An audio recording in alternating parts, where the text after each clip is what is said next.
Paramashivoham.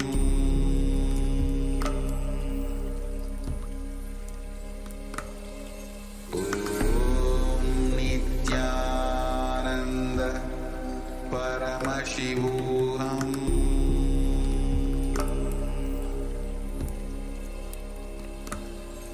Om Nithyananda Paramashivoham.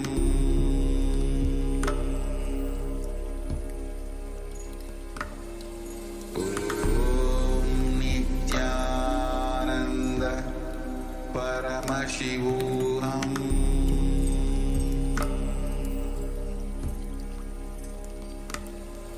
Om Nithyananda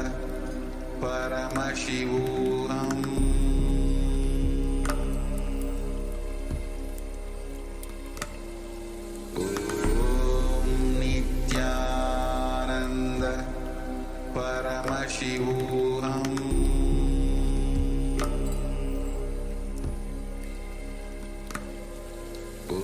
Om Nithyananda Paramashivoham.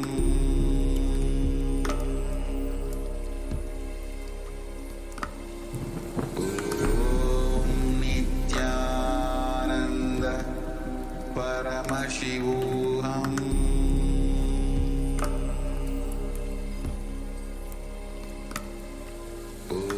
Om Nithyananda Paramashivoham.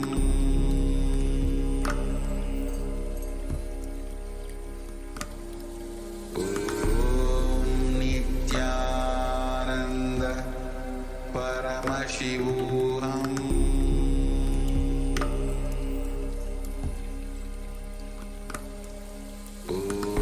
Om Nithyananda Paramashivoham.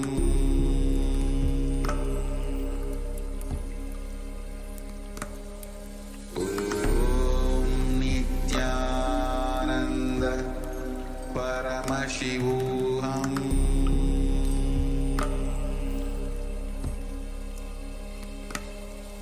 Om Nithyananda Paramashivoham.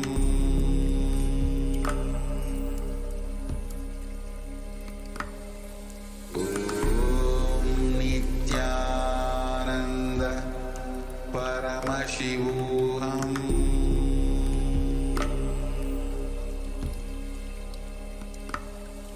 Om Nithyananda Paramashivoham.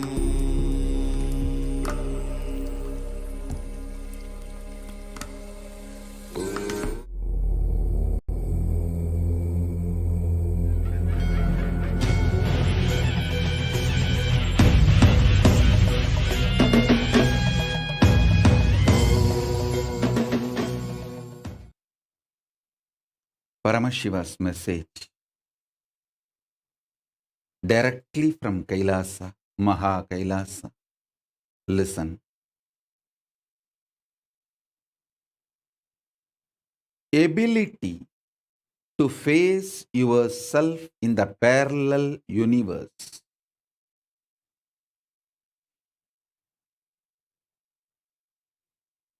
Possibility to experience yourself in the parallel universe. Capacity to experience yourself in the parallel universe. The power to face yourself in the parallel universe is the same power which you are using to keep yourself deluded or awakened.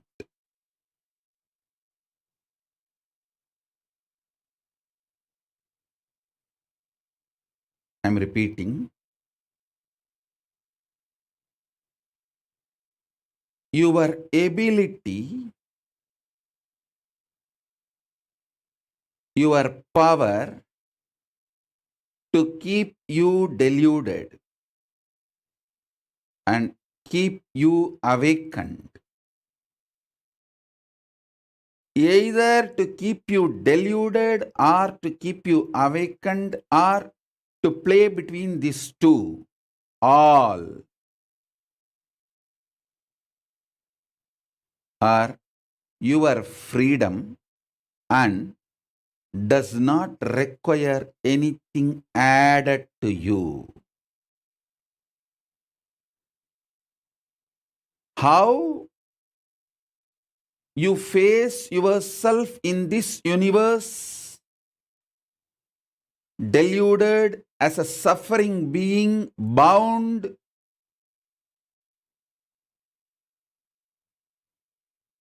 with body, mind, multiple pains, sufferings. This is done out of your pure choice. You may think the law of the physics is reason for your suffering. Be very clear. You decided to frame the law of the physics and play within that law. I am not disrespecting your suffering. Let me repeat. I am just denying its existence. Listen.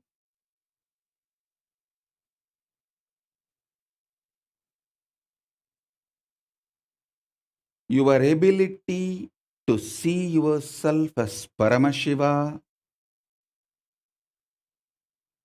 your ability to see yourself as ordinary, lowest being, as you imagine, both are your freedom. Your decision to be in delusion or liberation,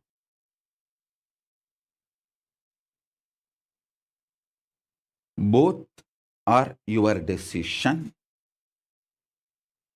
Your decision to see yourself as Paramashiva invokes Maha Tripura Sundari in you. Your decision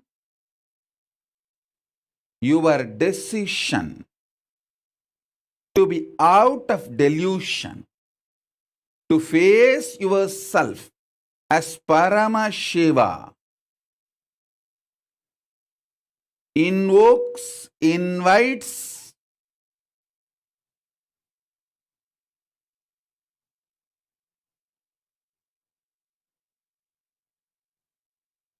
Maha Tripura Sundari, Paramashiva Shakti in you. I am going to repeat now because just this one powerful cognition can liberate you, can completely liberate you, free you. Understand? Because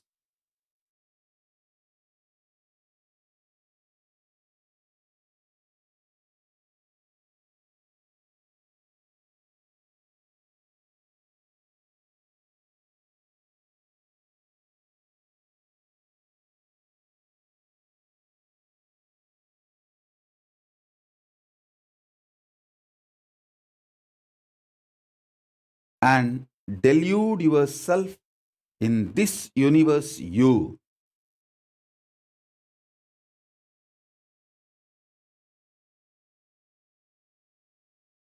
can see yourself at this moment as Paramashiva in the parallel universe, your decision to see yourself as Paramashiva in the parallel universe is invoking, inviting, welcoming Maha Tripura Sundari in you. When I do it for you, it is called initiation. When you do it on your own, it is tapas, spiritual practice. But the foundation, fundamental truth is one and the same.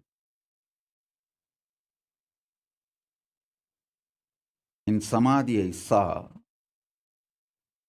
a powerful command being delivered into my system to read out Ramayana from Akashic records with all the 108 Upanishads,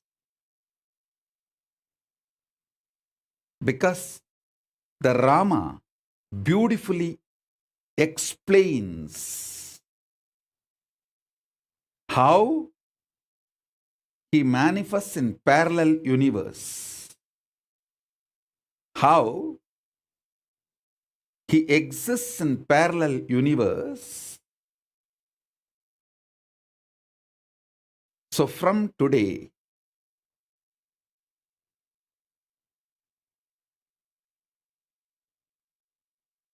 with the grace of Ganapati, Paramashiva, Paramashiva Shakti,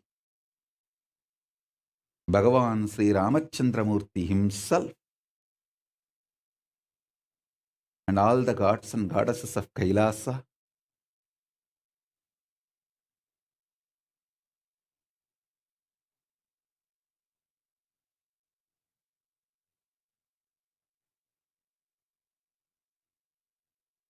I begin reading out Ramayana from Akashic records. Rama Rama Rama Rama Rama Rama Rama Rama Rama Rama Rama Rama Rama.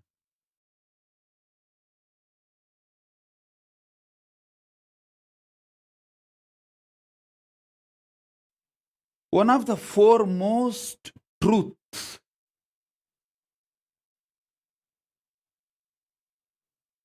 I need to reveal to all of you, because Rama knows clearly he is Parandama, his existence in parallel universe, and he assumed Dasaratha Rama, the son of Dasaratha, role. He played it so perfectly, so beautifully, with such amazing, unimaginable, uncomparable perfection.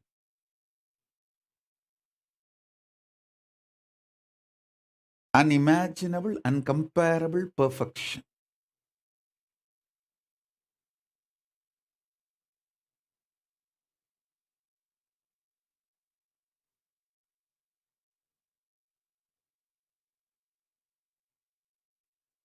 I'll repeat the truths directly from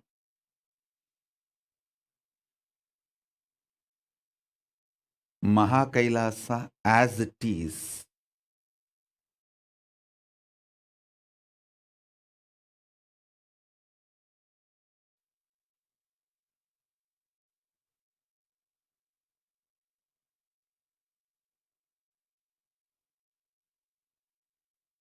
Because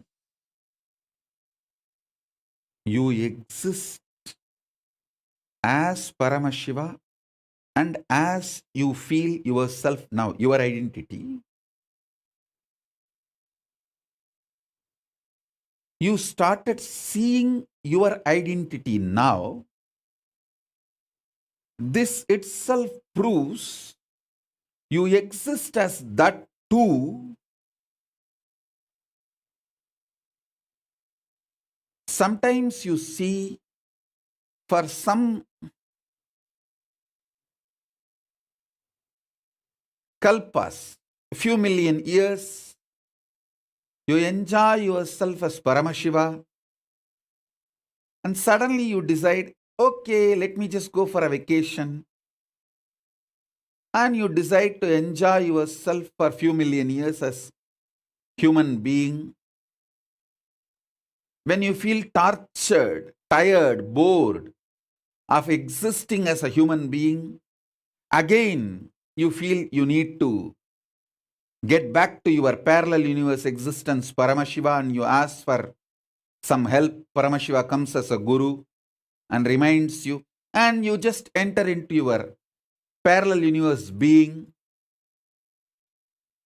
You may ask, why do I do this game of being Paramashiva and being human being? That has no answer. You have to ask that yourself.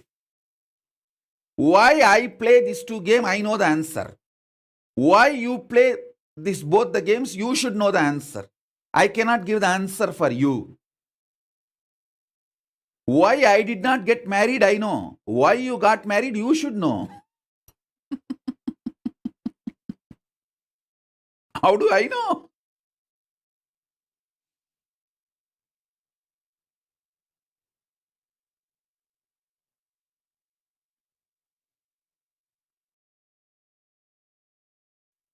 You exaggerate on your delusion.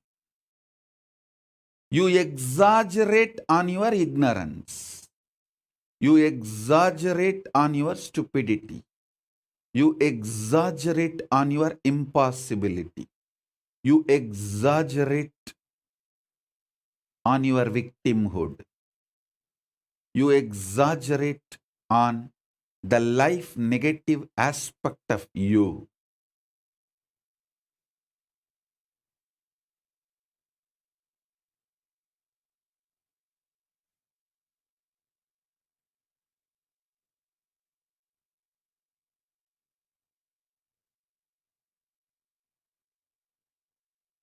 Listen. Listen.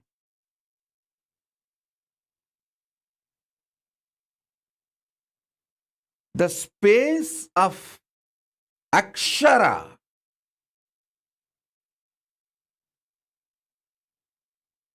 immortal, the parallel universe,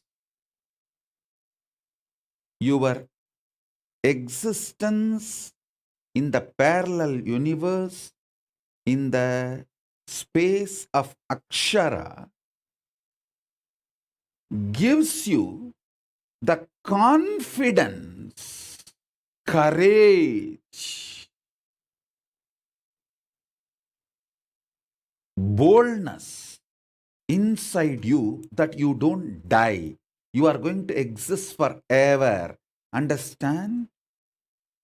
You are going to exist forever. That feeling is not false or delusion or wrong confidence. That feeling comes from the source of the right powerfulness.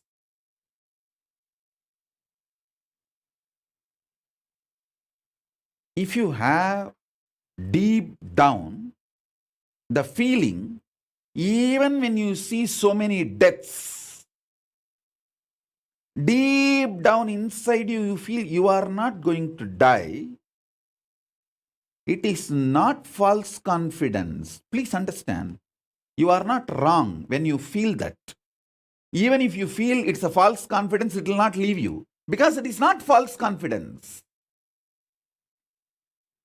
It is the Ananda Gandha, the smell of the pure Satya, bliss. Smell of pure Satya, bliss. Maha Tripura Sundaris, joy. Listen, you feeling you won't die, you are going to be here for eternity is the body odor of Paramashiva.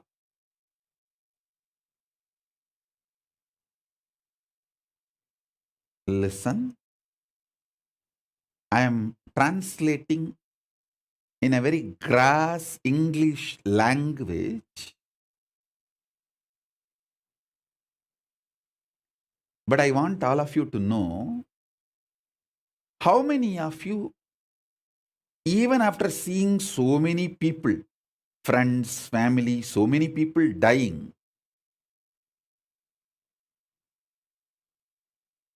deep down, you feel, no, I am not going to die. I am going to be here.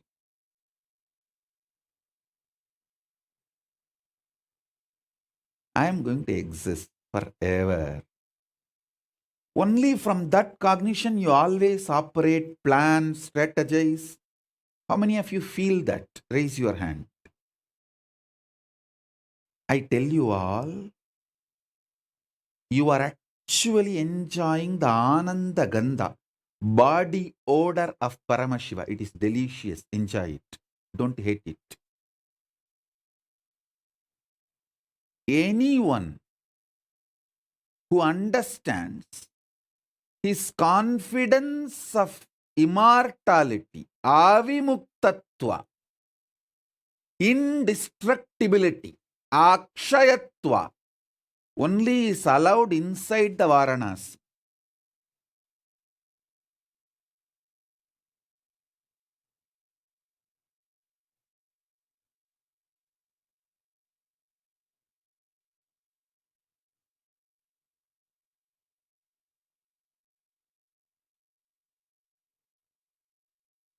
Listen, that is why it is called Avimukta Kshetra. The smell in Varanasi is the body odor of Paramashiva. That is why that Varanasi is called Anandagandha Kshetra. In Varanasi, nothing else will smell. You can go and check. I am not lying. Neither flowers will have smell, nor the dead bodies getting burnt will have any bad smell. Nothing will have a smell.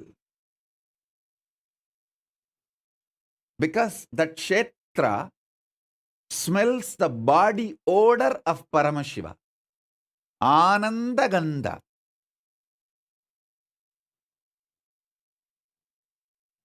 No flower will have a smell in Varanasi. You can go and check, verify. Not just hundreds, sometimes even thousands of dead bodies getting burnt in Manikarnika Ghat. Go to Manikarnika Ghat, not a single second you will smell dead bodies being burnt.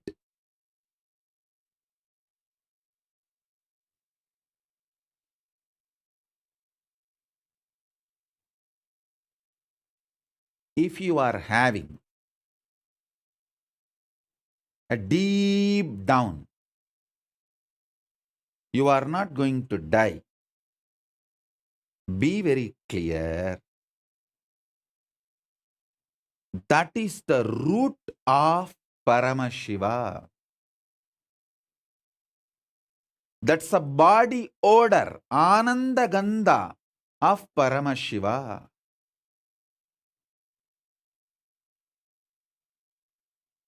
It's a beautiful, delicious, sweet, blissful, existential gift from Paramashiva.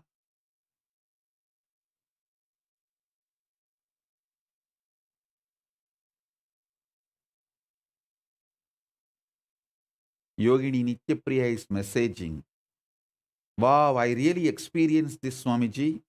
Bodies did not smell and flowers did not have any smell when I went to Varanasi recently. It's a truth, I'm telling you. Nothing else will have smell in Varanasi other than the body odor, Ananda Gandha of Paramashiva. That is a kshetra established in Ananda Gandha of Paramashiva.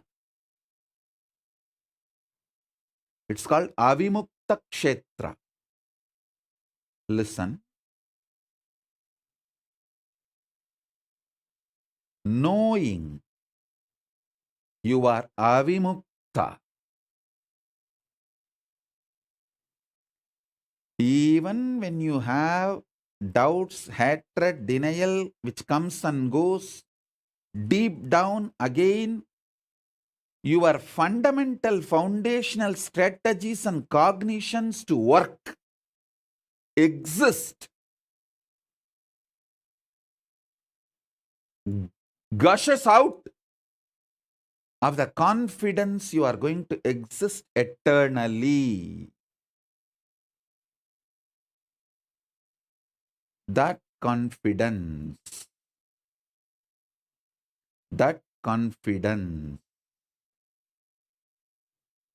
is because you exist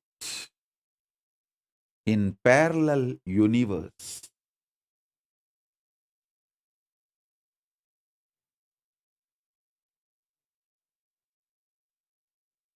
Understand? You exist as Paramashiva in parallel universe and you as here.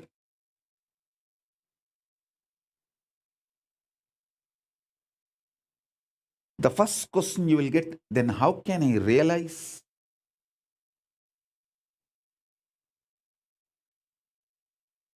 Logically, rationally, cognizing you exist as Paramashiva in parallel universe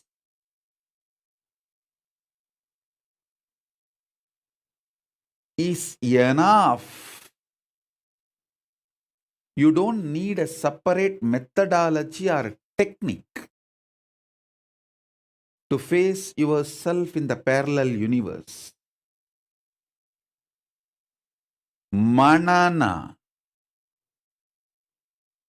logically, rationally, with all the available awareness you have,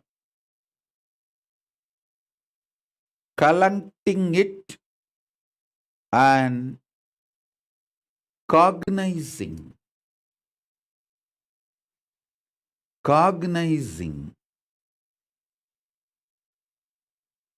about your existence in the parallel universe.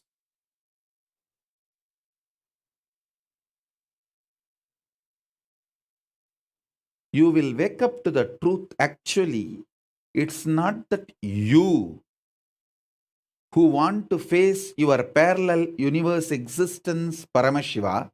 It is Paramashiva who want to face you, who is his parallel universe existence, back to him. Because he decided to face you, you are even having the seeking to face him. Invitation is simultaneous, synergetic, spontaneous. Invitation to face Paramashiva is synergetic,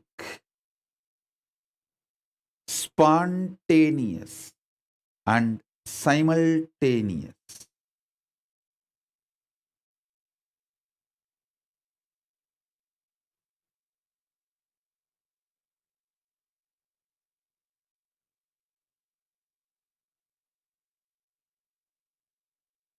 all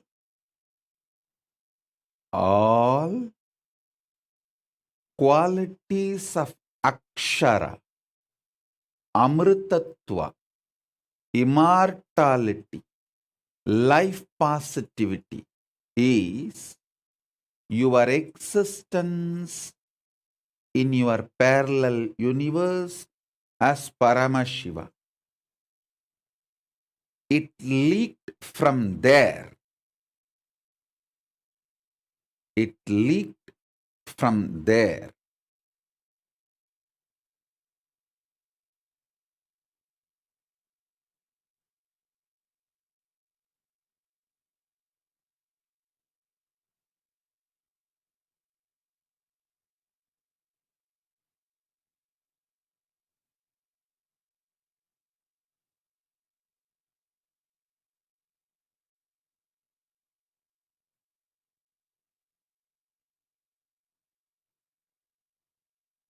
Allowing the Ananda Gandha, body odor of Paramashiva filling your body, mind, muscle memory, biomemory, bioenergy makes this body you are carrying healthy. This muscle memory you are carrying joyful. Biomemory you are carrying is fully excited and energetic. Bioenergy you are carrying as wow. I tell you,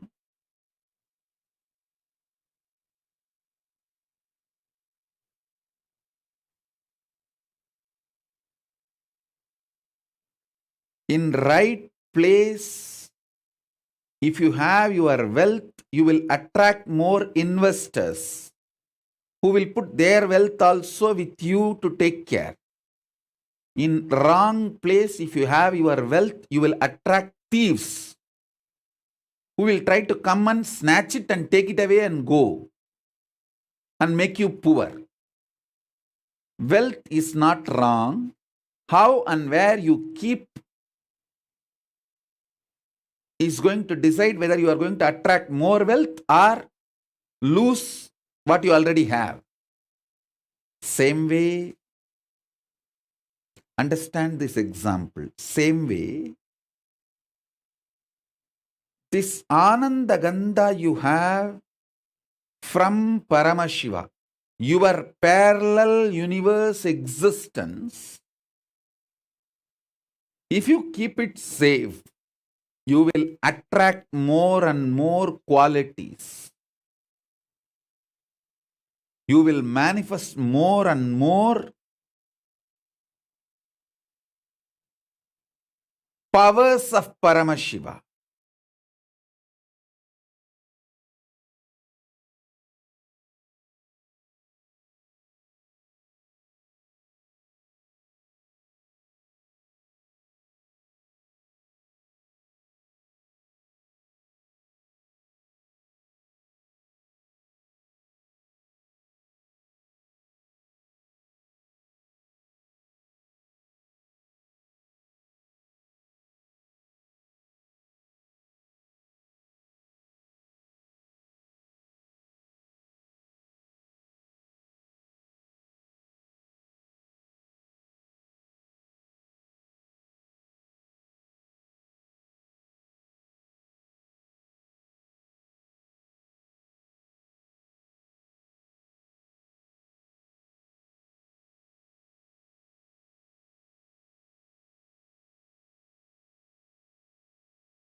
It's your decision.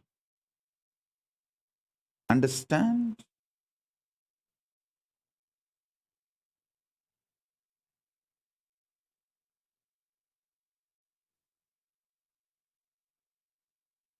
Ability has no role Because all of you are capable. You blame ability just to avoid taking the decision out of your will. See, when you don't have the will to do something, you self hypnotize yourself that you don't have the capacity.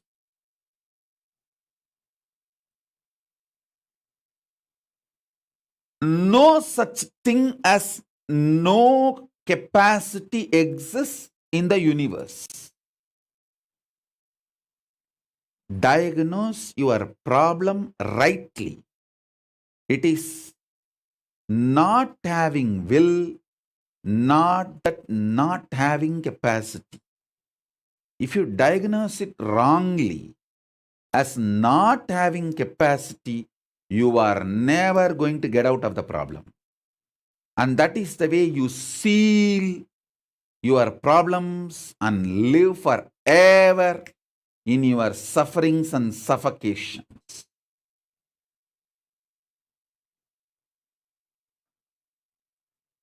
All those who trust me, who connect with me, who claim themselves as my disciples, be very clear. I am under the oath of the cosmic court. I have to tell you the truth as it is. I can't lie outright. I can't reduce the depth of the truth. I have to tell you the truth as it is, even if it hurts you. The truth is, you only need will, decision. You are already capable of facing yourself in the parallel universe. Nothing other than the decision is required. Nothing other than decision is required. I am repeating this for years now, in various ways, in various methodology, in various powerful cognitions.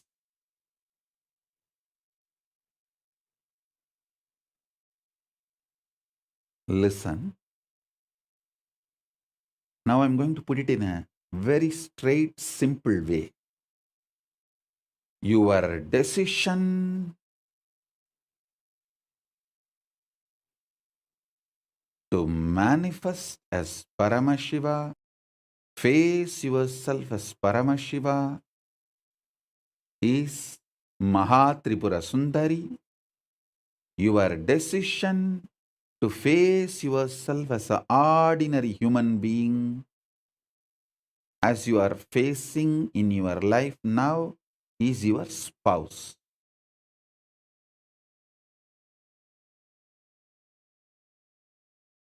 Listen.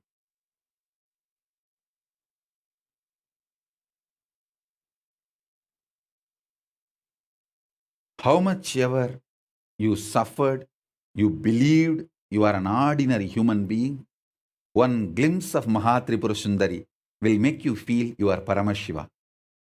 How many hours you may be in great Nirvikalpa Samadhi and being in the state of Paramashiva, one glimpse of your spouse is enough to make you feel you are an ordinary human being who need to now do all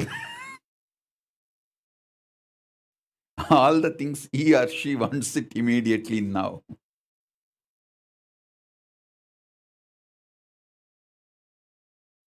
Listen.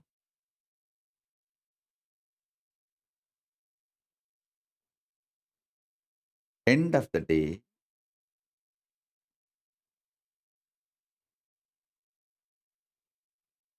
Capability is not the problem.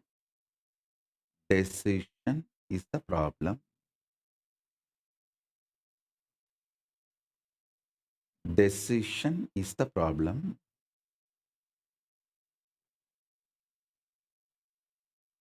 Capability is not the problem.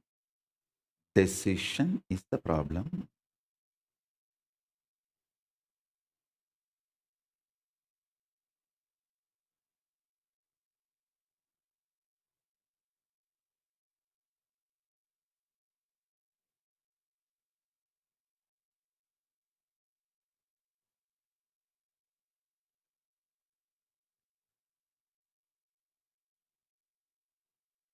One of the most beautiful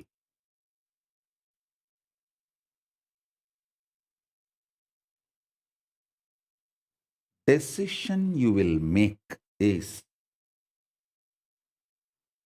to make the Ananda Gandha as your ecosystem. You feeling you are avimukta and making that same kind of people as your friends, family, teamily. I tell you, if you form a teamily and build a temple in your place, you will manifest Paramashiva inside you. Don't think I am trying to slowly convince you to build temples in all your cities. I am convincing you to manifest Paramashiva in your heart, because when you start creating that same kind of people around you, everything you face outside as a problem is actually the problem inside. So if you complete the temple and do the Kumbhabhishekam, by that time, your will, persistence to face Paramashiva, facing yourself in the parallel universe, will be complete, and you will just have floodgates open. You will manifest Paramashiva. That's the reason I always insist. Wherever we have devotees, families, I tell them, hey, gather together, decide you are avimukta, immortal, never given upon. Avimukta means never given upon. Immortal. And collect the same kind of people who smell the body odor, Ananda Gandha of Paramashiva, who also feels they are immortal. Avimukta.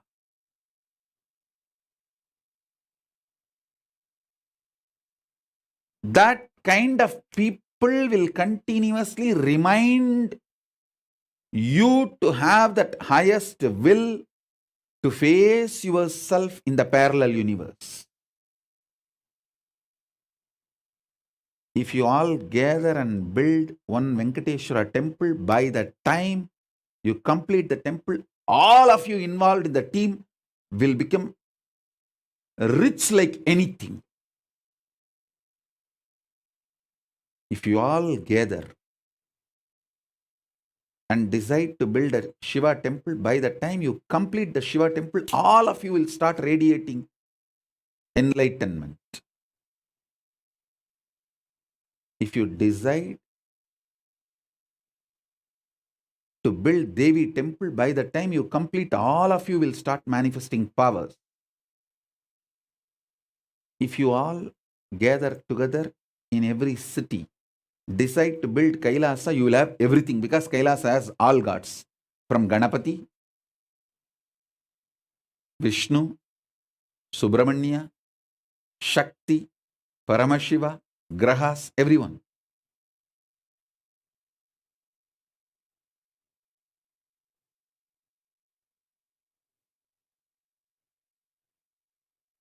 Understand?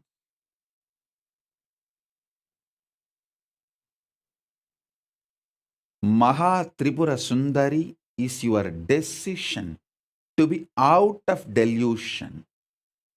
The ultimate possibility is invoked in you. Maha Tripura Sundari is the ultimate possibility. She is invoked in you the moment you decide.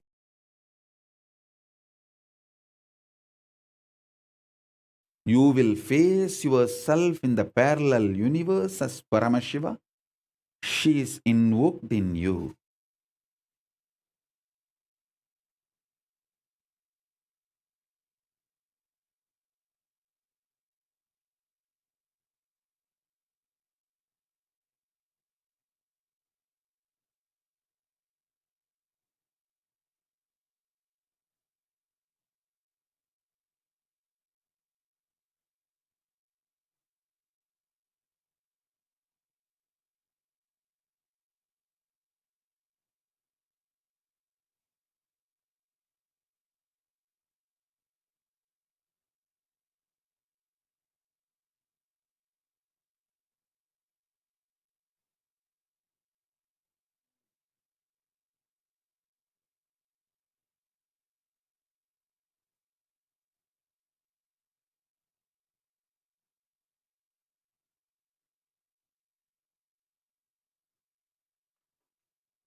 Maha Tripura Sundari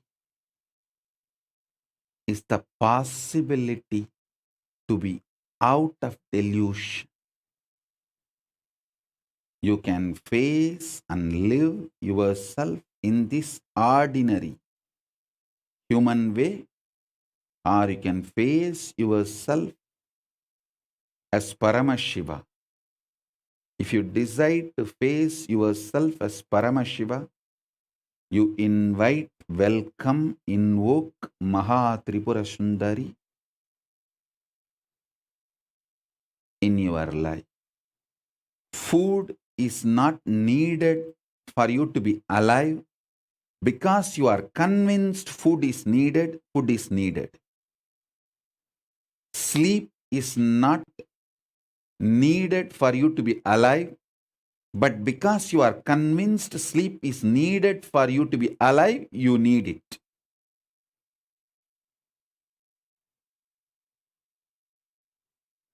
Whatever you are already convinced is needed for you to be alive, you need all of that for you to be alive.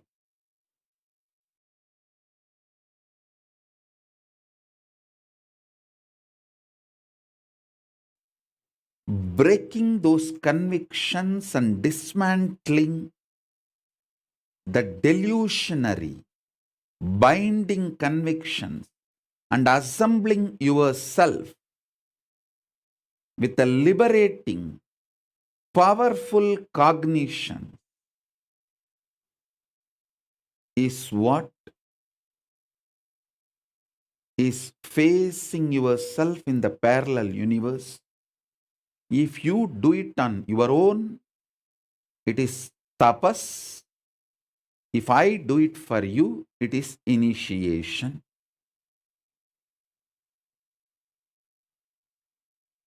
I can do it for you. I don't need anything from you. Just sit with me. That's enough. I'm a very powerful bioengineer. I can engineer your whole bioenergy. I'm a very powerful bioenergy engineer. Last few days, you would have seen in how many places the power of Paramashiva's Atmalinga. See, every time an Atmalinga stands in your palm erect, fully, the bioenergy of Paramashiva is working inside you.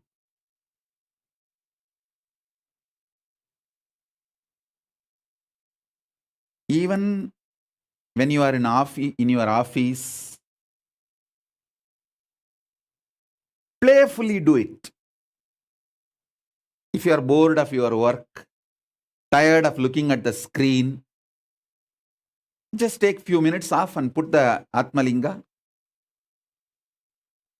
Remember to sit with me in the initiation space. It will just stand up.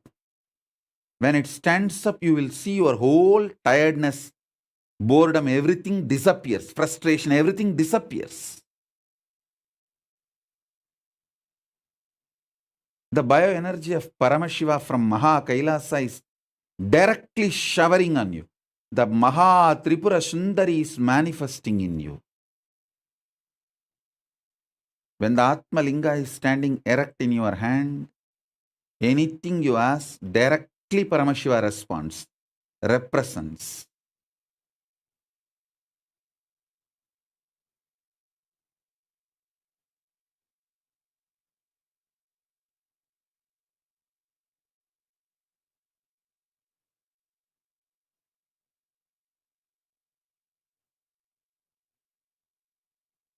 I already saw multiple people having experience of even Atmalinga levitating.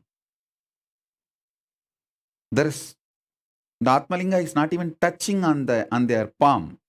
It is just levitating few millimeter above the hand. It's standing in the air. It means your Dvadashanta is open above the Anandagandha. See, Anandagandha is from this space where all the 7 chakras merge. Above the Anandagandha is Dvadashanta, beyond your Sahasrara. Anandagandha is like a Kailasa. Dvadashanta is like Mahakailasa. If the Atma Linga is levitating in your hand, above your hand, without even touching the hand, that Dvadashanta, Mahakailasa energy is manifesting.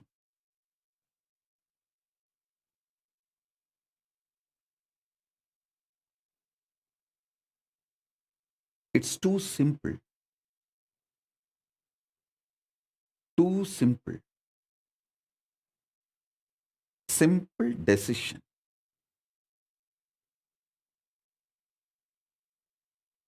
Absolutely simple decision. Decision to face yourself in the parallel universe.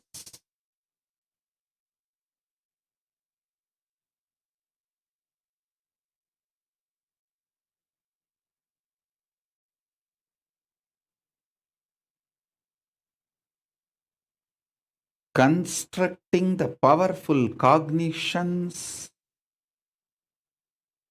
with the will to face yourself in the parallel universe is Mahatripura Sundari.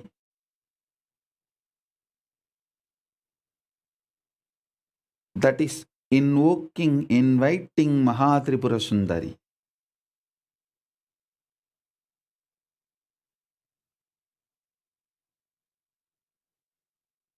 This is the first dimension of Mahatripura Sundari.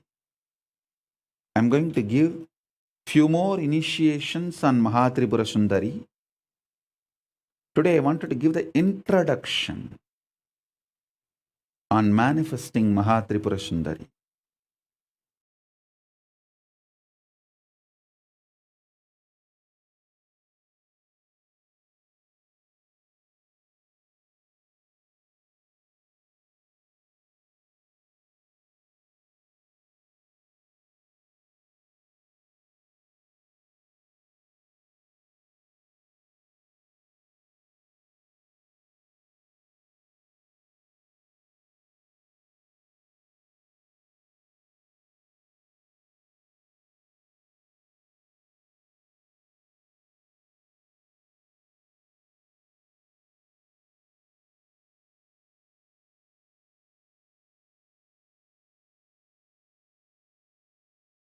With this introduction,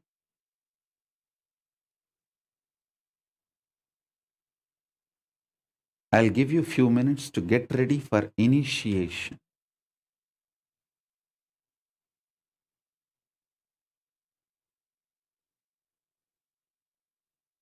Once you are ready, I'll enter into initiation.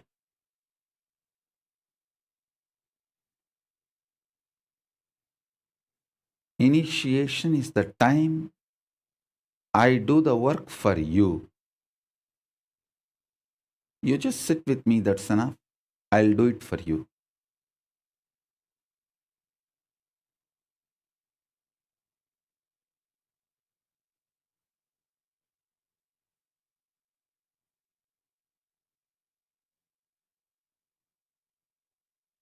To get initiated into Maha Tripura Sundari,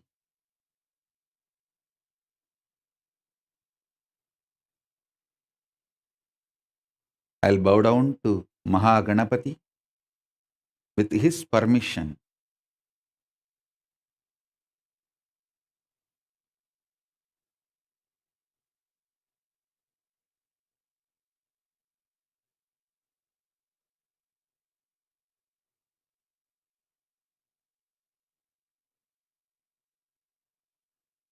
I'll invite Maha Tripura Sundari, Paramashiva Shakti, to manifest in all of us.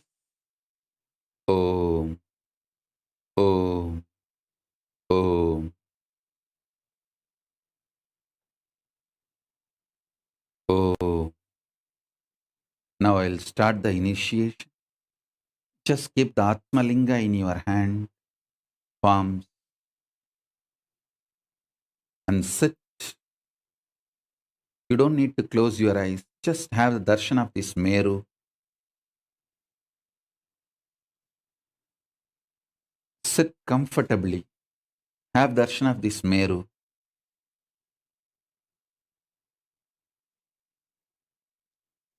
Mahatripura Sundari is invoked in you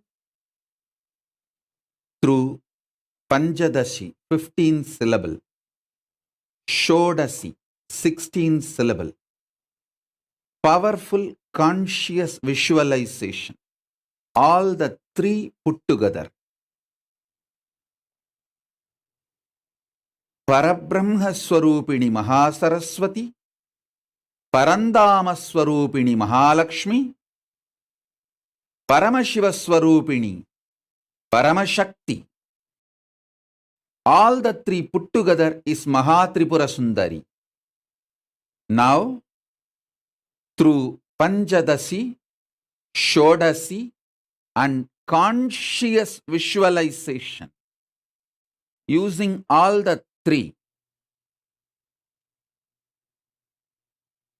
I'll request Mahatripura Sundari, Paramashiva Shakti, to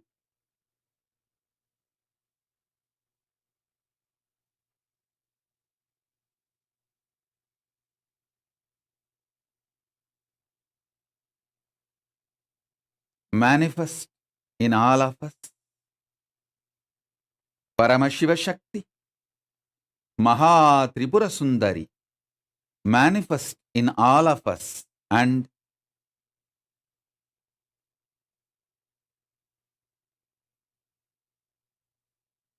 make all of us face ourselves in the parallel universe, Paramashiva. Paramashiva Shakti, Paramashiva Shakti, Paramashiva Shakti. As a living manifestation, Paramavatara of Paramashiva, I bless you all.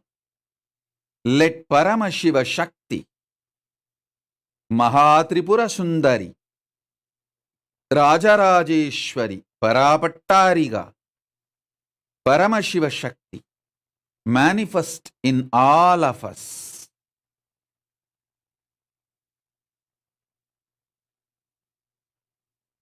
Om Shri Mahaganapataye Namaha Om.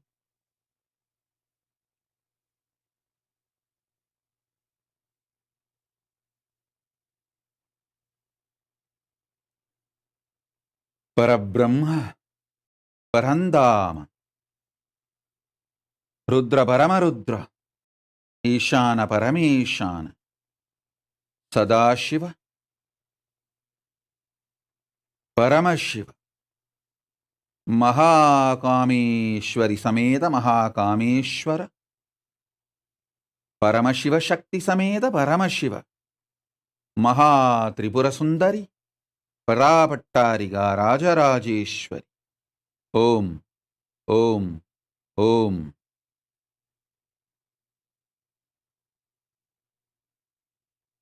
Jnanaskanda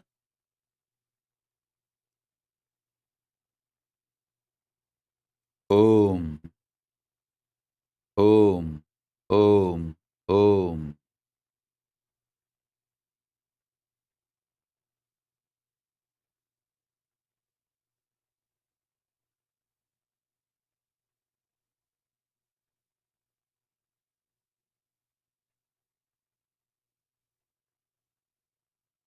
Om Ka E E La Krim Ha Sa Ka Ha La Krim Sa Ka La Krim.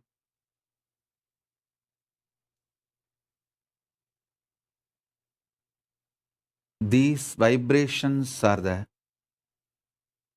vibration of the cosmic DNA. You will experience this now through your Atma Linga inside your very DNA, bioenergy, biomemory, and muscle memory. Om, Om, Om.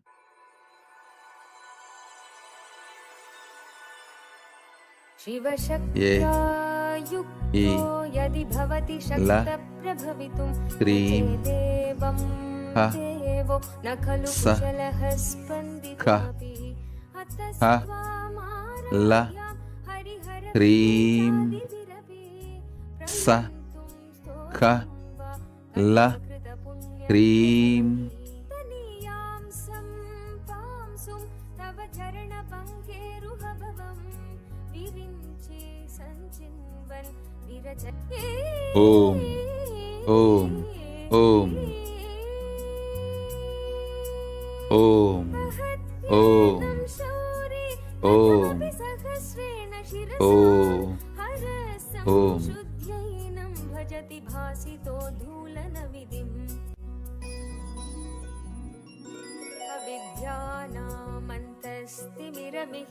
अविद्यानामन्तस्तिमिरमिहिरद्वीपनगरी शरण्ये लोकानां तव हि शरणावेव निपुणौ हरिस्त्वामाराध्य प्रणतजनसौभाग्यजननीं पुरानारी भूत्वा पुररिपुमपि क्षोभवती Mahatripura Sundari Parameshwari.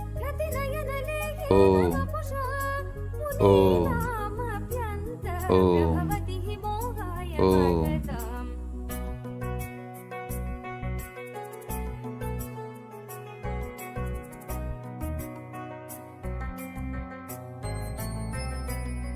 धनुपौष्पं मौर्वी मधुकरमयी पञ्चमी शिखा वसन्त सामन्तो Malay मरुता योधनरथ तथापेक सर्वं हिमगिरिसुते कामपि कृपाम् अपागातलदा जगदिदमनन्तो विजयते कर्णत्काञ्चीधाम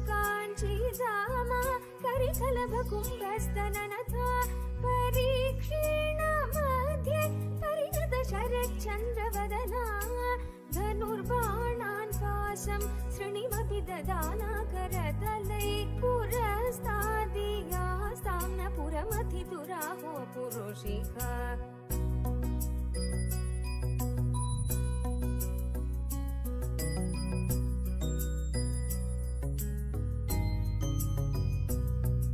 सुधा सिन्धोर्मध्ये सुरविडविवाटी परिवृते मणिद्वीपे दीपोपवनवती चिन्तामणिगृहे शिवाकारे मञ्चे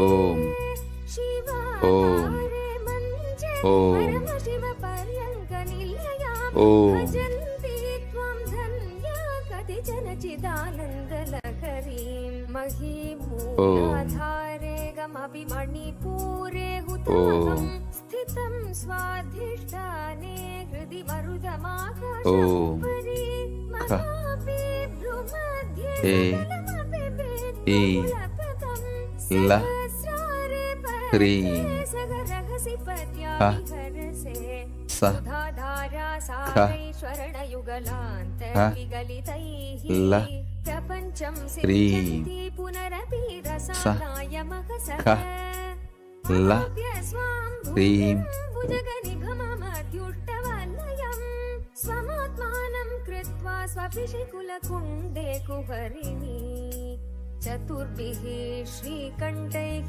शिवयुवतिभिः पञ्चभिरपि प्रभिन्नाभिः शम्भोर्नवभिरपि मूलप्रकृतिभिः चतुश्चत्वारिंशत्वसुदलकलाश्रत्रिवलय त्रिरेकाभिः सार्धं तव चरणकोणा परिणताः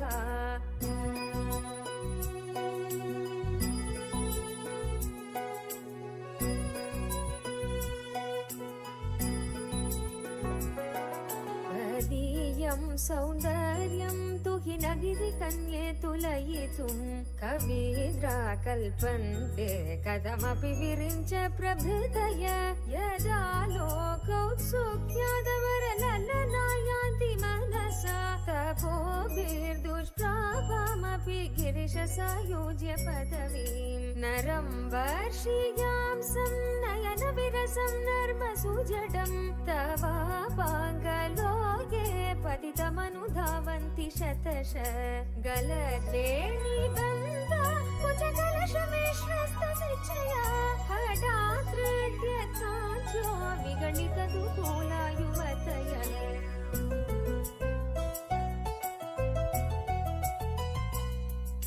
श्रितौ षट्पञ्चाशद्विसमधिकपञ्चाशदुदके हुताशे द्वाषष्टिश्चतुरधिकपञ्चाशदनिले द्विविद्धिं षट्त्रिंशन्मनसि च चतुष्षष्टिरिति ये मयूखास्तेषामप्युपरि तव पादाम्बुजयुगम् शरज्योत्स्ना शुद्धां शशियुतजटाजूटमकुटाम् परत्रा मन्त्राणस्फटिकघटिका पुस्तककराम् सकृन्नत्वा नत्वा कथमिव सतां सन्निदधते मधुक्षीर द्राक्षा मधुरि मधुरिता फटितय ॐ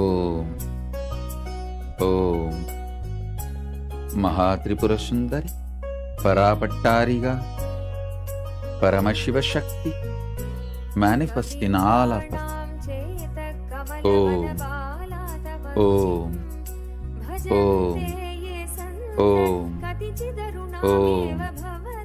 ॐ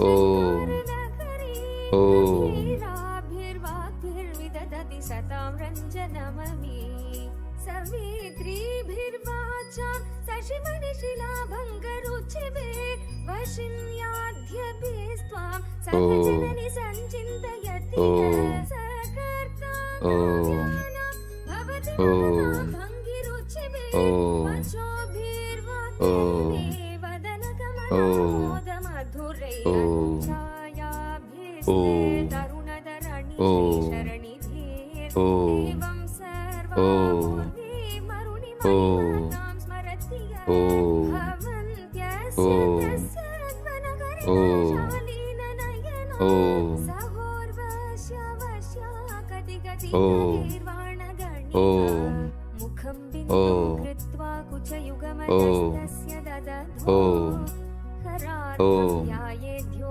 हरमभिजिते मन्मथकलां ससर्य संक्षोभयति वनिता नित्यतिलगो लोके मध्याशु भ्रमयति रविदुस्तनयो किरन्ति भङ्गेभ्यः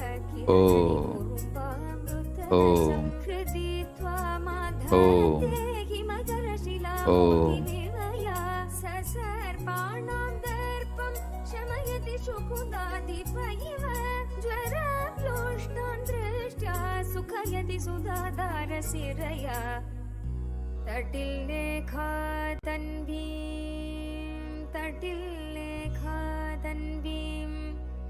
तपन शशि वैश्वानरमयी तपन शशि वैश्वानरमयी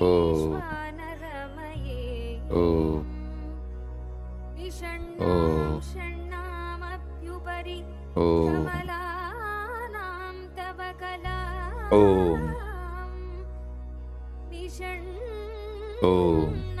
षण्णामप्युपरि कमलानां तव कला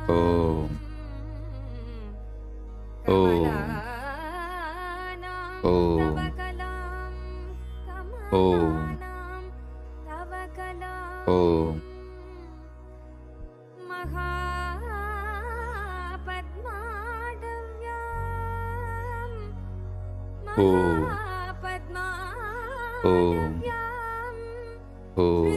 हृदितमलमायन मनसा पश्यन्तो दधति विदातनूनाम् प्रधनाजिधगुं सहमानमुग्रमग्निगुं हुवेम परमात् सदस्ताद् स नः परिषदति दुर्गानि विश्वाक्षामद्देवो अधिदुरितात्यग्निः प्रत्नोषिखमीड्यो अध्वरेषु सनाश्च होदानव्यः ससत्सि स्वाञ्जाग्नेरनुवं विप्रयस्वास्मभ्यं च सौभगमायजस्व गोभिर्जुष्टमयुजो निषिक्तं तवेन्द्रविष्णोरनुसञ्चरेम नागस्य पृष्ठमभि संवसानो वैष्णवीं लोकैहमादयन्ताम् ॐ कात्यायनाय विद्महे कन्याकुमारि धीमहि तन्नो दुर्गी प्रचोदयात् ॐ कात्यायनाय विद्महे कन्याकुमारि धीमहि तन्नो दुर्गी प्रचोदयात् ॐ कात्यायनाय विद्महे कन्याकुमारि धीमहि तन्नो दुर्गी प्रचोदयात्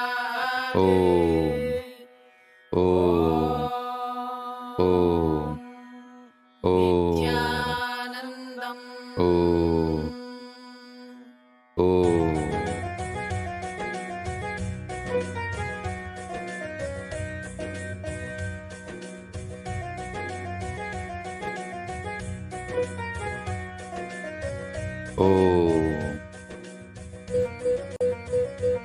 Let Paramashiva manifest in all of us.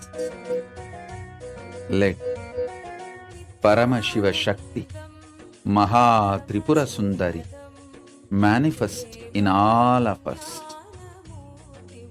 Let Maha Tripura Sundari manifest in all of us and manifest the KAILASA ecosystem within us and around us.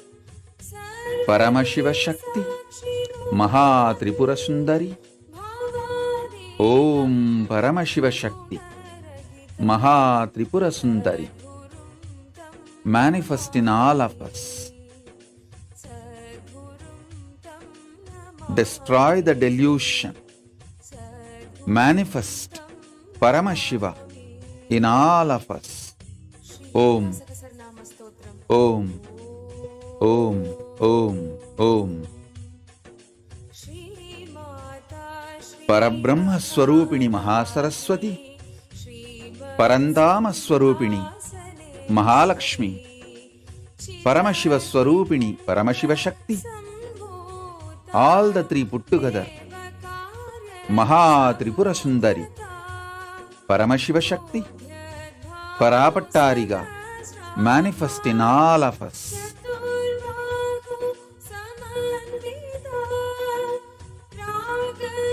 Om. Om. Let Maha KAILASA manifest in all of us. Let Maha KAILASA manifest inside and outside us. Om. Om. Om. Maha Tripura Sundari Parapattariga. Om. Om. Om.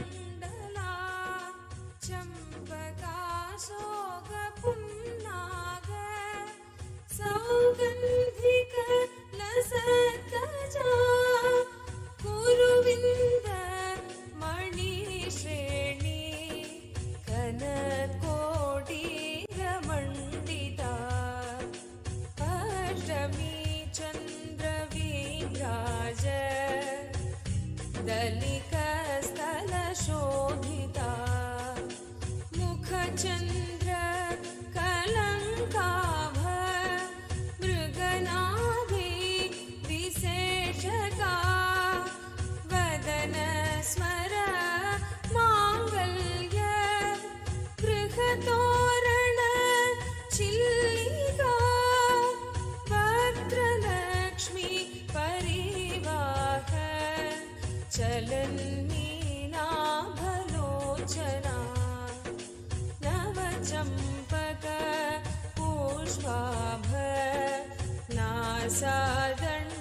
नासादण्डविराजिता ताराकान्ति तिरस्कारी नासाभरण भासुरा कदम्ब मञ्जरी कर्णपूर मनोहरा ताटङ्क युगलीभूत तपनोडुप मण्डला पद्मराग शिलादर्श परिभावी कपोलभू नवविद्रुम बिम्बश्री न्यकारी रदनचदा शुद्ध विद्या कुराकार विजपङ्क्ति वयोज्वला कर्पूर पीठिकामोद समाकर्षि दिगन्तरा निज सल्लाप माधुर्य निर्बस्तित कच्छपि मन्दस्मित प्रभापूर मज्जत्कामेश मानसा अनाकलित सादृश्य चिबुकश्री विराजिता कामेशबद्ध माङ्गल्य सूत्रशोभित कन्धरा कनकाङ्गद केयूर कमनीय भुजान्विता कर्णग्रैवेय चिन्ताक लोलमूता फलान्विता कामेश्वर प्रेमरत्न मणि प्रतिपणस्तनी नाभ्यालवाल रोमाली लता फलकुचद्वयी अक्षरोम लताधारता समुन्नेय मध्यमा स्तनभार दलन्मध्य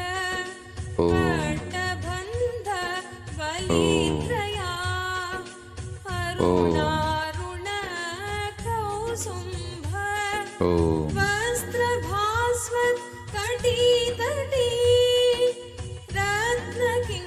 रत्नकिङ्किणीकारं रसनादामभूषिता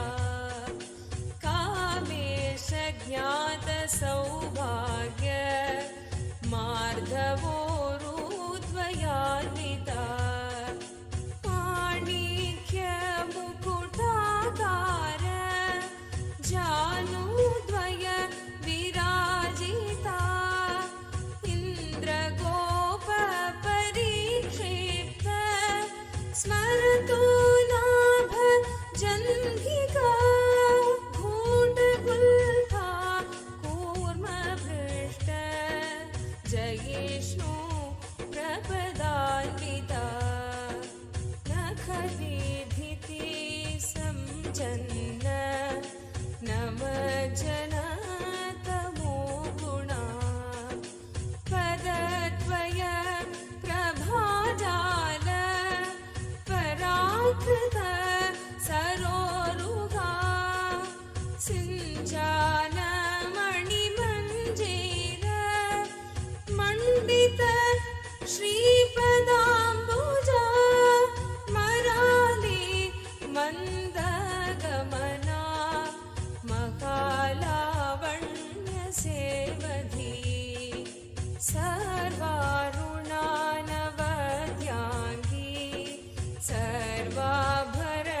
सर्वाभरणभूषिता शिवकामेश्वर पङ्कस्था शिवा स्वाधीनवल्लभा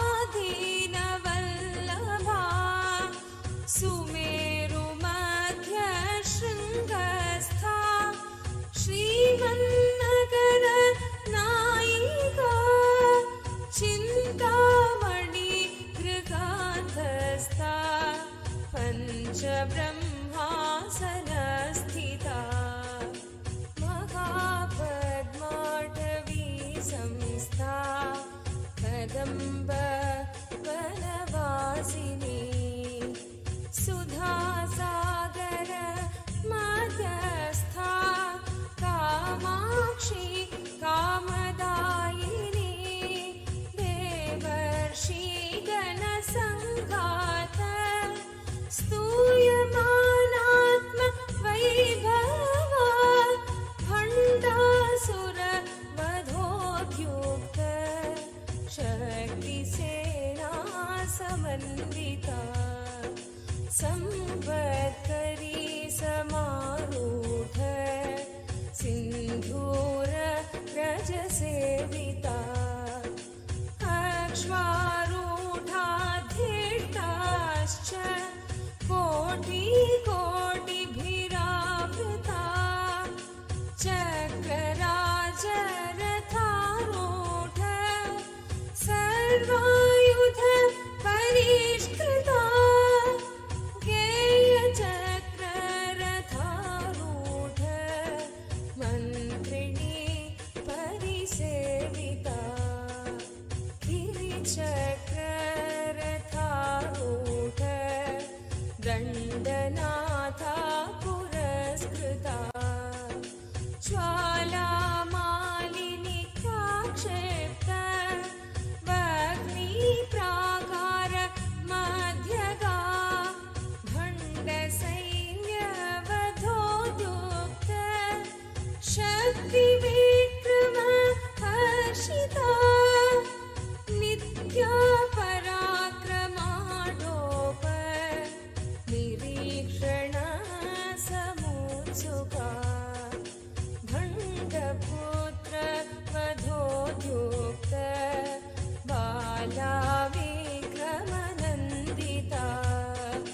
मन्त्रिण्यं वा विरचित विशङ्क वधतोषिता विशुक्र प्राणहरण पाराहि वीर्यनन्दिता कामेश्वर मुखालोक कल्पित श्रीगणेश्वरा Mahaganesh निर्भिन्न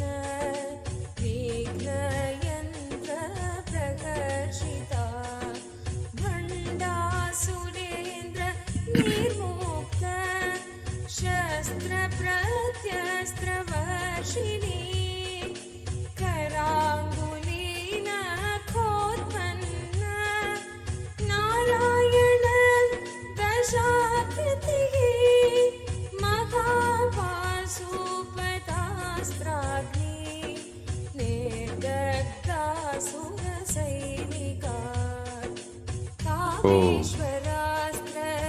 Om. Om. Om. Om.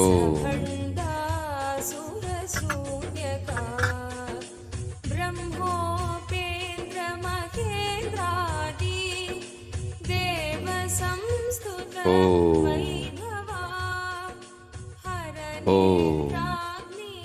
Om. Om.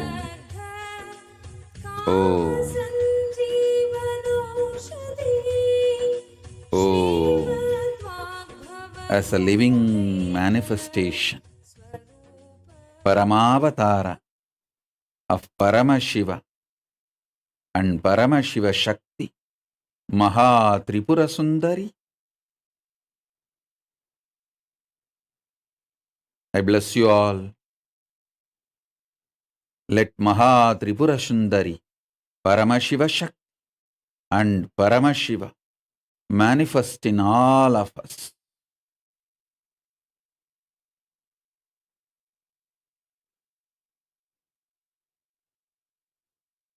Om. Let's all radiate with integrity, authenticity, responsibility, enriching, causing, living Shuddhadvaita Saivam Paramadvaitam, the state, space, powers, being, superconsciousness, and Kailasa of Paramashiv. Paramashivoham. Om Nithyananda Paramashivoham. Eternal bliss, Nithyananda. Thank you. Be blissful.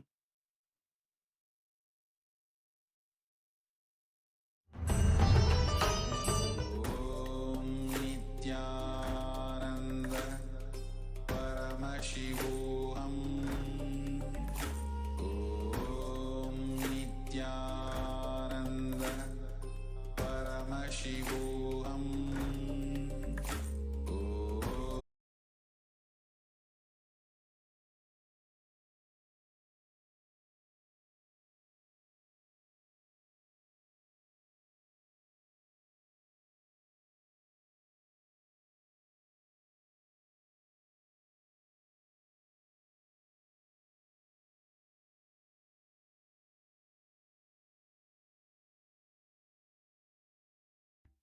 Nithyanandam, Jnanapatati Manual, under the guidance of Supreme Pontiff of Hinduism, Jagadguru Mahasanidhanam, His Divine Holiness, Bhagavan Nithyananda Paramashivam.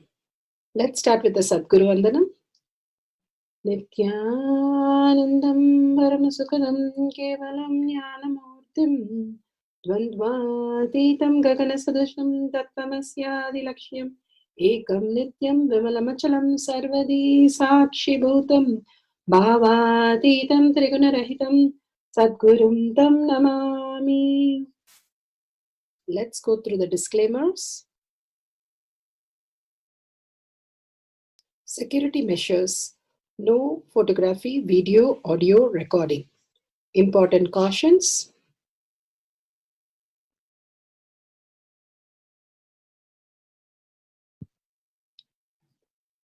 Please be aware of the important cautions.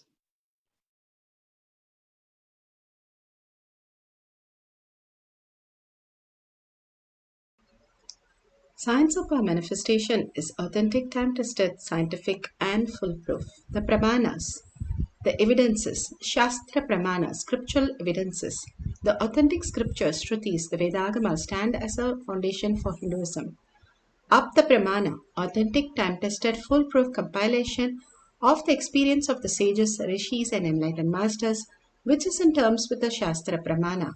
Atma Pramana, with Apta Pramana, a guru is able to experience and live the truth claimed by the Shastras. Shakshi Pramana, manifestation and experience of Guru's initiation in the disciple of a particular lineage, which is demonstrable to the world. And Pratyaksha Pramana, having the truth validated by the scientific study. Bhagavan has given all the pramanas for us to understand the deeper truth, from what we have the understanding to the deeper cognition of superconscious mutation as the very truth. For the power of teleportation, Bhagavan has beautifully given the scriptural reference. Let's move to the scriptural reference. The scriptural reference is from Spandakarika, section 3, Vibhuti Spanda, Sutra 3.4, 3.5.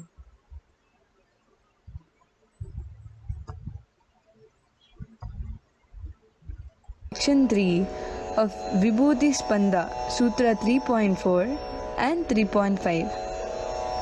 Yatha hi arto sputo drishta savadhanepi chetasi bhuyah sputataro bhati swabaloddyoga bhavitaha तथा यत्परमार्थेन येन यत्र यथा स्थितं तत्तथा बलमाक्रम्य न चिरात् सम्प्रवर्तते.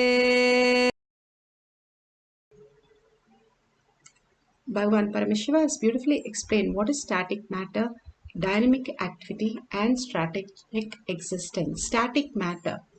Indeed, just as an object or static matter, which in spite of all the attentiveness of the mind, is perceived and seen indistinctly at first, then appear and manifest distinctly and clearly when observed with the strength of power of one's visual power.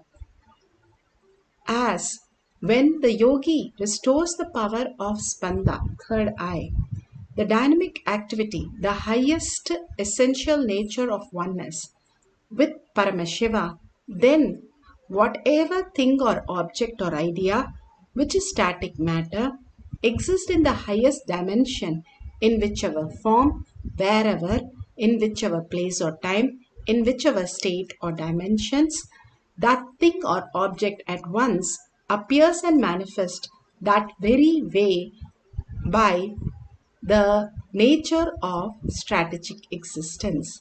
Static matter, Bhagavan beautifully says that all that exists, the atoms and molecules, everything is made of energy. Each of the atoms, the 99.9% is empty. It's an empty space. Then what is that puts us all together, that what we see as our reality? That the static matter is perceived by us as the dynamic activity. The dynamic activity as Parashakti. Anything which is manifested is Parashakti. Anything that exists, the energy is Paramashiva. And how it becomes a visual reality for us is strategic existence, our power of will, the belief system that we have. For example, when we are born, we don't know what is orange color, what is numbers, what is letters, but we start understanding and then cognizing. Cognizing is we know for sure what it is. The same way when we start walking, it is after 1 year only we start walking. It's not we are born and we walk. And after that, we start learning to skip by the age of 5 years. It takes 5 years for us to understand in our life what is walking, what is skipping. As we get more intelligent, we are able to understand the higher and higher reality. The same way, Paramashiva is giving step by step for us to understand the deeper reality, how we exist in the existential reality. It is nothing but the higher intelligence. The lower intelligence is only we constantly brooding over, complaining and trolling and all kinds of the negative. The lower three chakras are based on the fear, greed and incompletion. But more we understand how the existential reality functions, now that science has also caught up and clearly defining what Paramashiva is telling us. That is what is strategic existence. You need higher intelligence to understand these higher truth. That is why the yogis, the siddhas, the nayanamars, the alvars, all of them were able to manifest this higher intelligence in our physical reality, because they were not just the length, breadth, depth, the materialistic world. They were able to go into the higher dimensions because they were more intelligent being on planet Earth, because they were able to map the higher science and higher reality, making everything a possibility and nothing could affect them, because they existed in the greater dimension. Here, Bhagavan beautifully gives a very simple understanding for us to understand the static matter, dynamic activity, and strategic existence, and how beautifully Bhagavan gives us the story of Sudama, how he manifested the greatest castle and literally teleported everything that he wanted. Sudama was one of the greatest being that happened, where he is a Brahma Rishi who came down to enjoy Krishna. There was a Brahmin by the name Sudama, and once upon a time used to play with Krishna. During the childhood, Krishna had gone on to become a king of Dwaraka with all the palace and everything, and never after Sudama was never after any possession or anything. He just got married and had children and lived a very simple life. And he started facing poverty. His children started starving and he was very, very weak and ill. However, Krishna's name never left Sudama's lips. Constantly in thought, word, and action, seeing everything, he saw only Krishna. He was never disturbed by the life or got attached to the life. Sudama's wife gave him some flattened rice and told to go and give it to Krishna and see Krishna. So Sudama set off to meet his long lost friend. He walked all the rough path, cut from the bare feet, bruised his ankle, tore his skin, but never even once he thought it is painful. He just thought he was so excited to see Krishna. But he constantly engaged in the glories of Krishna and so excited to meet him again and was waiting to see him. The Srimad Bhagavatam, where it says this is the only place where they could experience the beautiful, that when Sudama saw Krishna, Krishna had tears in his eyes. There's no other reference of Krishna having tears in his eyes because he was so much to see Sudama. He came to the gate and received him, did Pada Puja and told that water that Sudama's from Sudama's leg, that he did puja to Sudama, Krishna, and that water has to be sprinkled for that place to become, the Dwaraka to become purified. What a space Sudama would have occupied, inner image that he held on Krishna, that it could purify Dwaraka more than Krishna himself. That is the space that Sudama held in his heart, in his word, in his thought, was only Krishna. Then why did he suffer poverty? Bhagavan beautifully says all of them has to go through everything. We cannot ask the question why. When you're making a gold ornament, a beautiful chain, you have to add the copper and then put it in acid after you make the ornament to remove the copper and it becomes pure gold. Even all the avatars come down, they go to the Gurukulam where they are removed. The copper is added and molded and then removed from them so that they come out in the best possible way to the humanity, serving the humanity as Avatar Purush. Here, Sudama went through everything, but nothing pained him, nothing happened or for him that he is repenting on. He was only that whatever is given by Krishna, he is going to only enjoy that as his being. But to the greatest surprise, when Krishna ate the puff rice, for each of the rice that he ate, he was manifesting all the castle, jewelry, everything at Sudama's place. And simply when he went back, Sudama, he had a castle to live. Even that is true, it is not a myth, it is a physical reality. How things materialize and manifest. Now we do everything in the internet, and there in physical reality, Krishna was able to manifest that as a physical reality. Here Bhagavan beautifully speaks in this part how amazing when we detox our body and raise to the higher consciousness, how we can experience the deeper truth.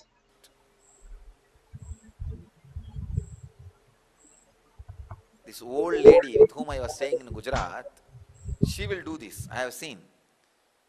When she cooks for Krishna, she had a small Krishna deity.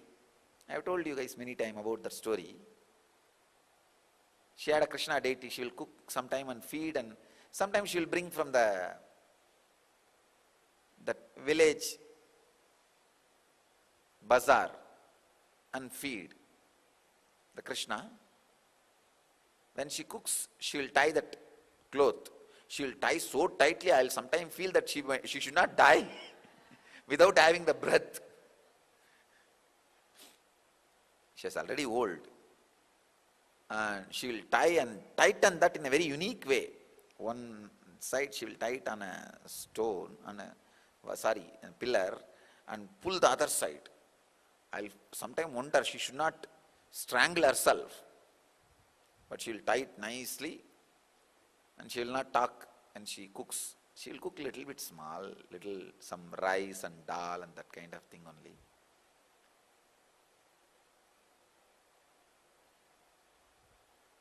And then after she serves to Krishna, after that prasadam she will give me. She will insist that I also tie the cloth around my nose because I should not smell it. I'll tell then, no, you offer the Nivedyam, I'll sit outside. I'll sit outside. She'll sit and talk to him and do all sorts of things.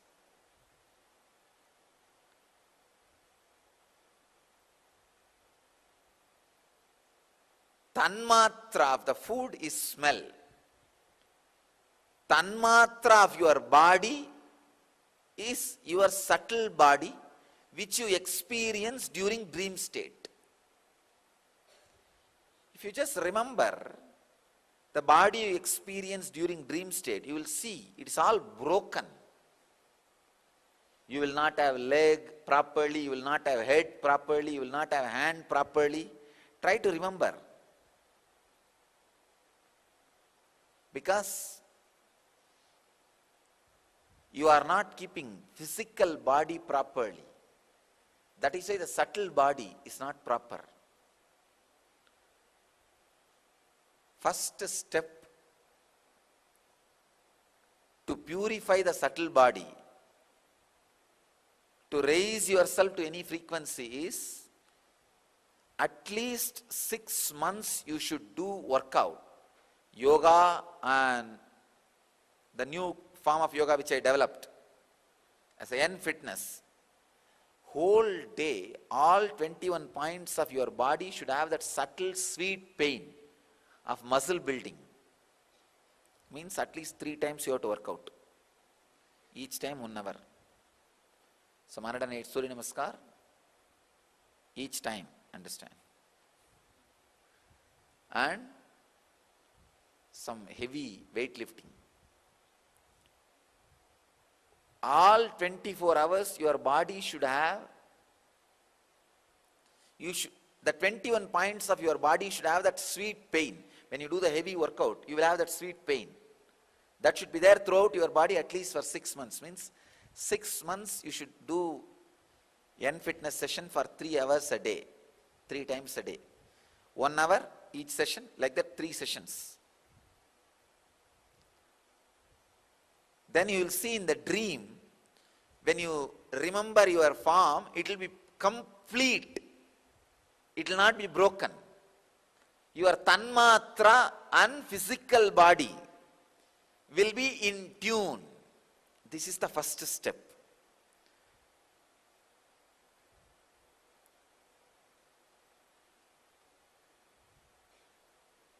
First step itself, many of you have decided, no, this is not for me. Then why should I talk about the second step?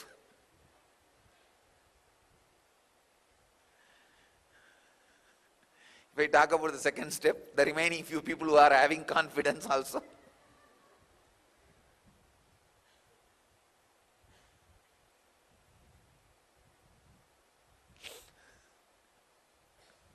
That is why I told we can train the kids for these samyamas.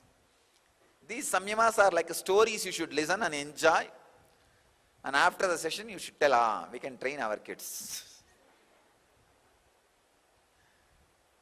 Actually, these are the samyamas meant for the teachers who will use these samyamas to train the kids.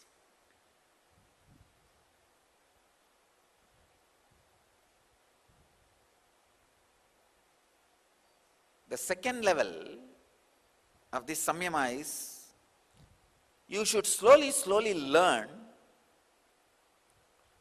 to live with the absence of sound.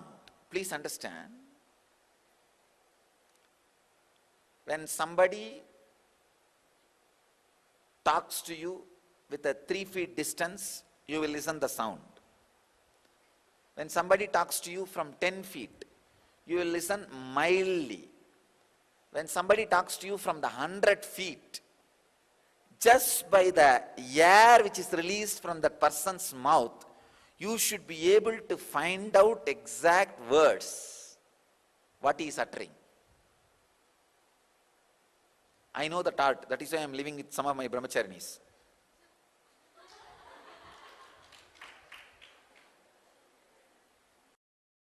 Just by that, nothing else is needed. There are some who are born with a loudspeaker inside the stomach. There are some whose loudspeaker has been muted.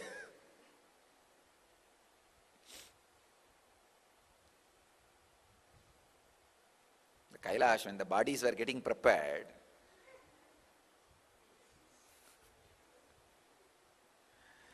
Ganesha was sitting and playing with one loudspeaker and playfully muted.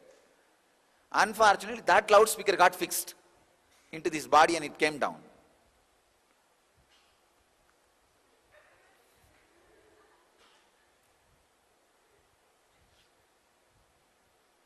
You need to have the ability to live with the absence of sound. You should be able to smell the absence of smell.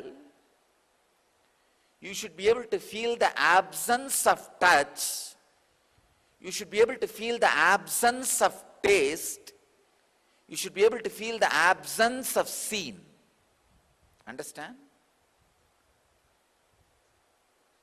The ability to live just by the smell of the food, ability to experience the ecstasy by the absence of touch. It means you should feel ecstatic just by the moon shining on your skin without any touch. You should feel ecstatic by the absence of sound. You should feel ecstatic by the absence of smell. I can give you one example. When it rains, you will have that smell of the sand. That is one example of absence of smell. When all smells are absent in the air, that's what actually happens. When it rains, the rain cleans the whole air. So the natural smell of the sand is felt first time by our nose. It is not that that smell of the sand is not there now. It is there. But our nose has become so dumb. I don't even know the word. Or the air is polluted by so many other smells, we don't smell that. Ability to smell the absence of smells. If you are able to smell the sand, the smell of the earth, when it, you see, you will be able to smell that during the rain. After the rain, you will have that smell of the land. If you are wondering how it will be, then you are not even able to smell at that time. You will not smell the sand or the land, even earth, at that time. If you are able to smell the earth continuously all the time, you are able to smell the absence of smells. Ability to smell the absence of smells, ability to smell the absence of sound, ability to see the absence of scenes mean with closed eyes you should be able to see the whole thing.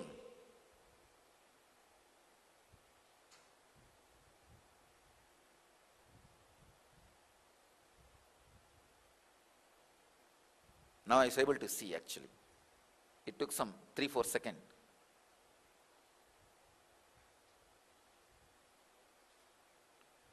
Actually, if you close your eyes now, you may be able to see all these bright lights, frames inside you. If you train your eyes, you will be able to see even the light radiated by the human body. See, if this is 100 watt, 100 unit light, human body radiates some 20 unit. Your eyes are capable of seeing the 100 unit. Even if it is if you close your eyes, you can see that frame. 100 unit frame you can see inside. If you train it, you will be able to see even the 20 unit frame inside.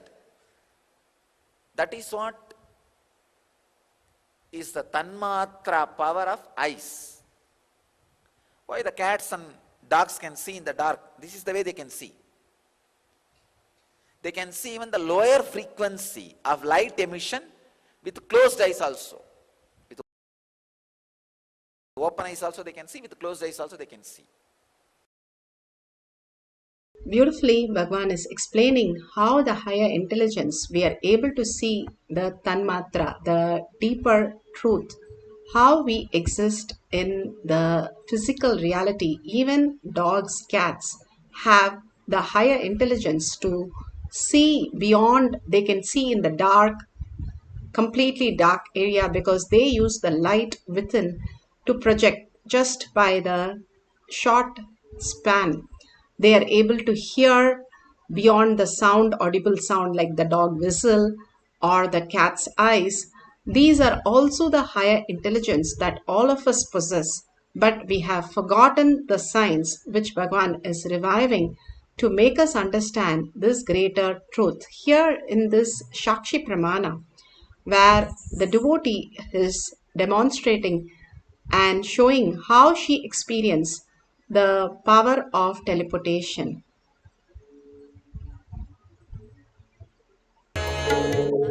And we're doing the live teleportation today. And the first time I asked my husband to wipe clean my Sri Yantra that I got in Varanasi when I had my inner awakening with Swamiji 2 years ago.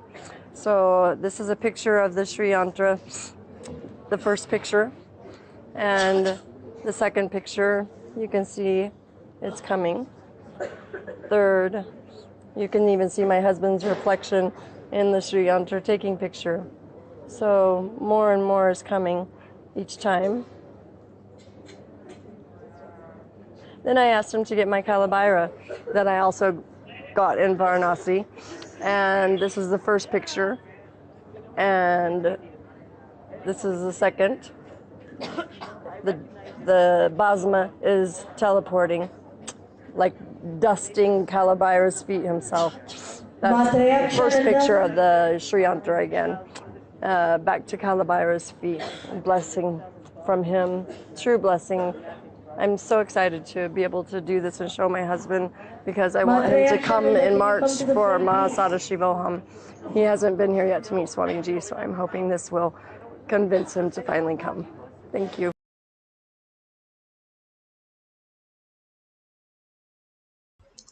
So beautiful. All this again and again reminds us how we exist in the higher dimension and how we can manifest the greater realities. This is nothing but just intelligence. How a PhD person, a professor, will understand much more than a child of 5 years or a middle school.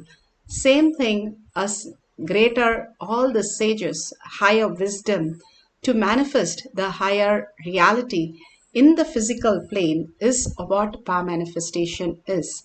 You becoming more and more intelligent to understand how cosmos works and attract the right things in your life and manifest the right things in your life instead of grabbing, getting upset, and getting into all the problems. You become intelligent to manifest what you want in your life.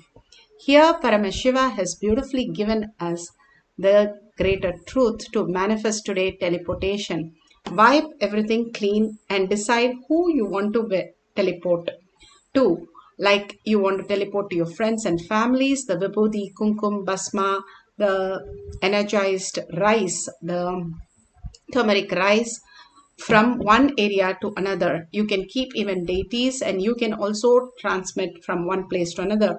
You can keep in a plate the turmeric rice, vibhuti, kumkum, sandalwood paste, or Nyananjan. However you want to do, you can keep all that in a plate, and where you want to transfer to, you can write it in a piece of paper and keep it under the Paramashiva Shila or under the deity, Swamiji's Atma Murti, or you can write it and keep it under the Paramashiva Shila, which is a granite slab.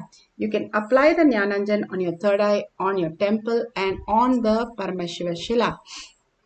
And you can, whatever you holding that space, Paramashiva is real. It will simply manifest, materialize, and teleport everything. If you're sitting, please make sure you're facing the banyan tree and you are completely unclutched. What is being unclutched? When you are sitting with the Prime Minister or President of the country, how would you feel? You would be completely out there. You won't be thinking of your home. Same way, decide you're going to sit with Paramashiva and experience oneness with Paramashiva. When you go for darshan, you are completely lost with your mind. You are in oneness with Paramashiva. That's exactly you should feel when you're chanting the Mahavakya and dissolving yourself again and again into the deep oneness, the presence. The presence is more powerful than anything else we know. If you experience the presence of some negative, we know how it is. Same way, the positive presence also is so beautiful that we get dissolved into that. That happens when we have the bhava and hold space for Paramashiva to manifest in us. Sit straight with your head, neck, and spine in a straight line. Bring Paramashiva to your third eye and hold yourself with 25 heads, 75 eyes, and 50 hands. Become the Paramashiva, Parashakti, or Parandama. Where you hear the word, it melts you. Again and again, hold that space in your inner space. Become the god and goddesses who you came here to experience, and chant the Mahavakya continuously without any of the thoughts coming in, by deeply listening to Paramashiva. The more and more you are in the listening of chanting the Mahavakya that Paramashiva has given, you will feel the restful awareness inside, which manifest as powers. Whenever you are in peace, when you're gratitude, you are in deep love, you are in the space of silence, you are in the present moment, and more you cherish that, more that will become reality, attracting everything that you want, healing, or the best things of auspiciousness and abundance happen in your life. This is a science, and this is how, like, you put a water on the stove and light the gas and it will start becoming boiling water. It has to become steam. Same way, when you start chanting the Mahavakya continuously, holding the space Paramashiva is real, melting in Paramashiva in gratitude, you will transform. The matter has to become energy. The molecular structure clicks and it becomes the energy itself. You experiencing that is the Nirvikalpa Samadhi. And deeper you start enjoying that, you attract the best things in the world and understand that everything that exists is only a illusion, and what you're experiencing is the ultimate truth. Let's start chanting the Mahavakya deeply and intensely with a deep listening to manifest the power of teleportation. See yourself as 25-headed, 50-handed Paramashiva, as eternally 16, youthful. Commit with Paramashiva. Only He exists. Anything else is delusion. ancestry will enter into the process. Nithyananda Paramashivoham.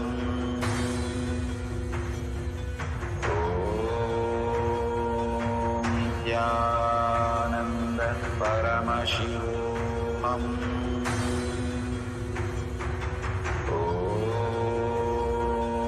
Nithyananda Paramashivoham.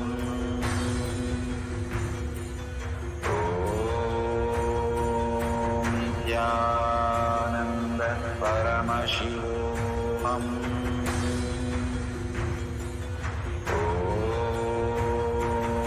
Nithyananda Paramashivoham.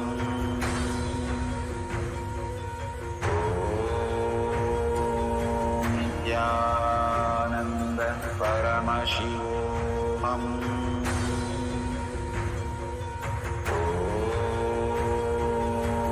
Nithyananda Paramashivoham.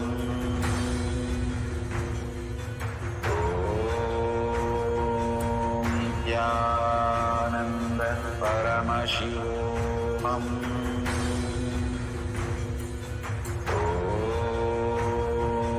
Nithyananda Paramashivoham.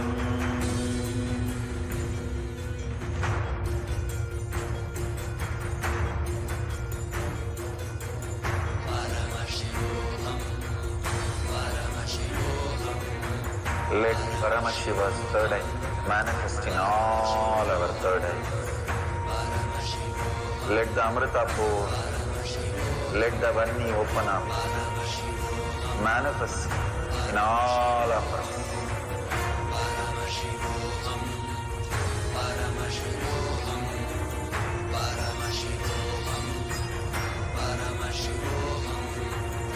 Let Paramashiva overflow, manifest the powers in all our third eyes. Nithyananda Paramashivoham.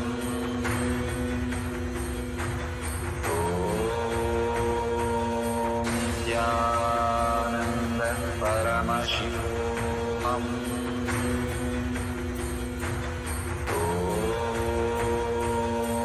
Nithyananda Paramashivoham.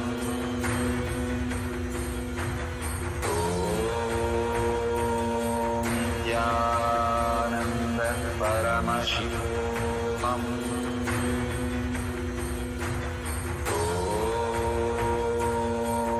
Nithyananda Paramashivoham. Nithyananda Paramashivoham.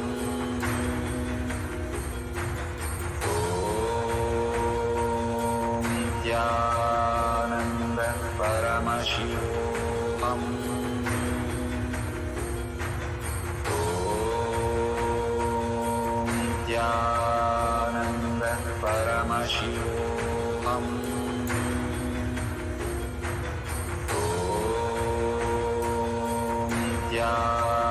Nithyananda Paramashivoham. Nithyananda Paramashivoham.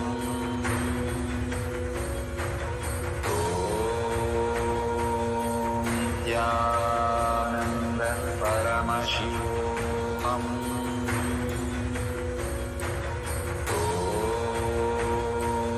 Nithyananda Paramashivoham.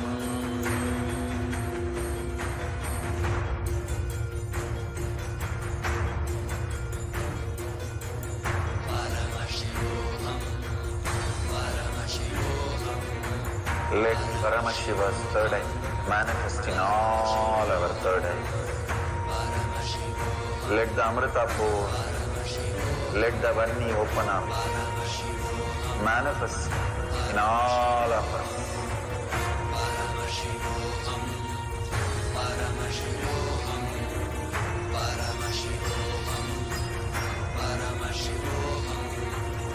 Let Paramashiva overflow, manifest